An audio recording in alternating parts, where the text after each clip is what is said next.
समय आया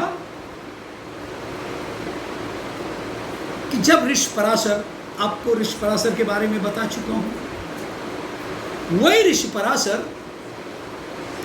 गंगा नदी के किनारे, अब गंगा वही नहीं है, इधर भी आई होंगी ना, गंगा नदी के किनारे, और वहां पर खड़े इंतजार कर रहे हैं कि कैसे हम उस पार जाएं।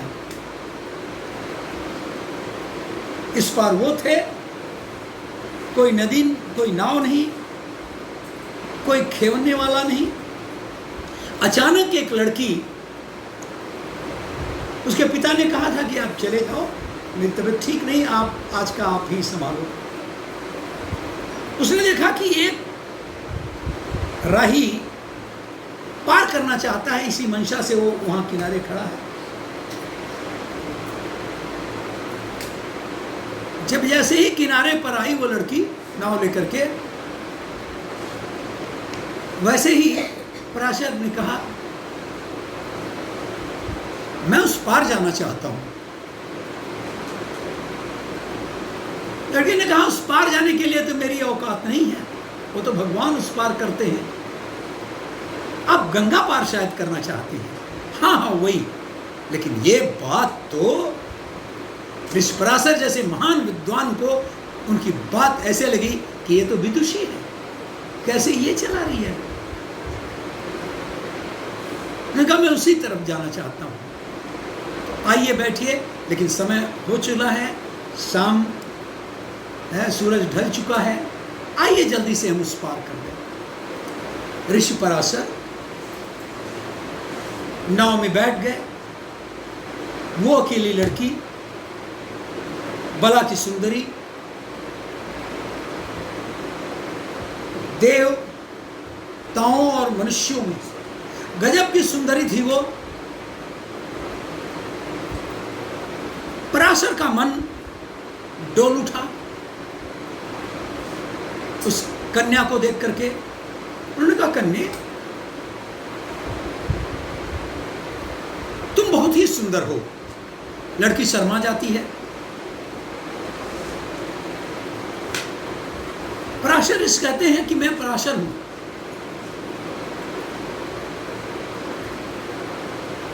भूत, वर्तमान और भविष्य को संवार सकता हूं, जान सकता हूं।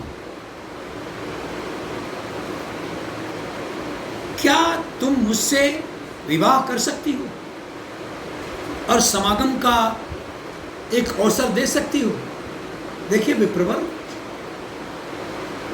मैं शादीशुदा नहीं हूं, कुमारी हूं। दूसरी बात कि मैं एक केवट की पुत्री हूं और मेरे शरीर से मछली की गंध आती है। दूसरी बात है कि ऐसे जिस तरह से आप अपना निवेदन कर रहे हैं, ऐसे में संभव नहीं है आपका इस तरह का निवेदन भी। तो मैं मत्स्यगंधा, जिसे लोग पुकारते हैं, जिसके शरीर से दुर्गंध आती है, और केवट की कन्या, इस तरह के समागम के लिए मैं मंजूरी नहीं देती। क्या कन्या, मैं तुम्हें मत्स्यगंधा जो नाम पड़ा है उसे बदल दूंगा और तुम्हारे शरीर से अब सुगंध ही सुगंध आने लगेगी।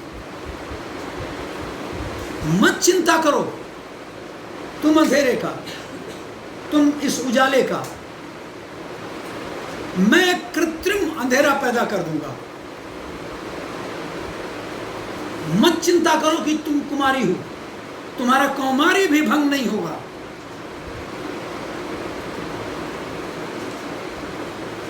और आनंद फानन में सब कर दिया और लड़की स्तब्ध।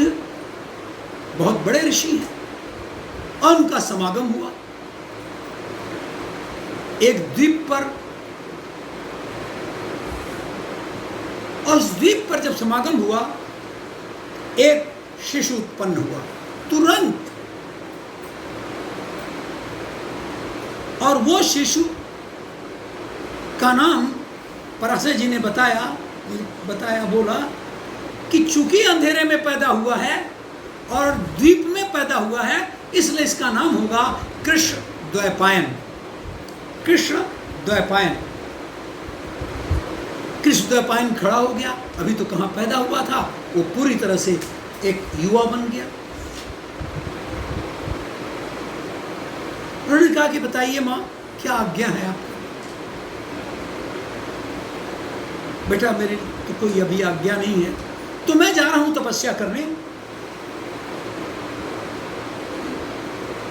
और जब भी तुम्हें कोई आवश्यकता पड़ेगी, मैं मां के कर्तव्य को, जो भी आदेश होगा वो मैं अपनी माता के अधिकार को पूरा सुरक्षित करूंगा, और मैं तुरंत आपके सामने उपस्थित होऊंगा। और यही नाम आगे चल करके न केवल कृष्ण द्वैपायन हुआ, बल्कि वेद व्यास भी हुआ, क्योंकि आगे जाकर के बालक इतना बड़ा विद्वान हुआ कि इन्होंने वेद के 4 भाग किए। व्यास, आप समझते हैं, व्यास डायमीटर जो है, इस तरह से 4 भाग किया, और ऋग्वेद, यजुर्वेद, अथर्ववेद, सामवेद जैसे 4 वेद लिखे। यही वो व्यास जी हैं, व्यासदेव जी हैं, जिन्होंने 16 पुराण लिखे, 18 पुराण, 6 दर्शन लिखा। बहुत बड़े विद्वान साबित हुए। मैं इस कहानी को यहीं खत्म करता हूं।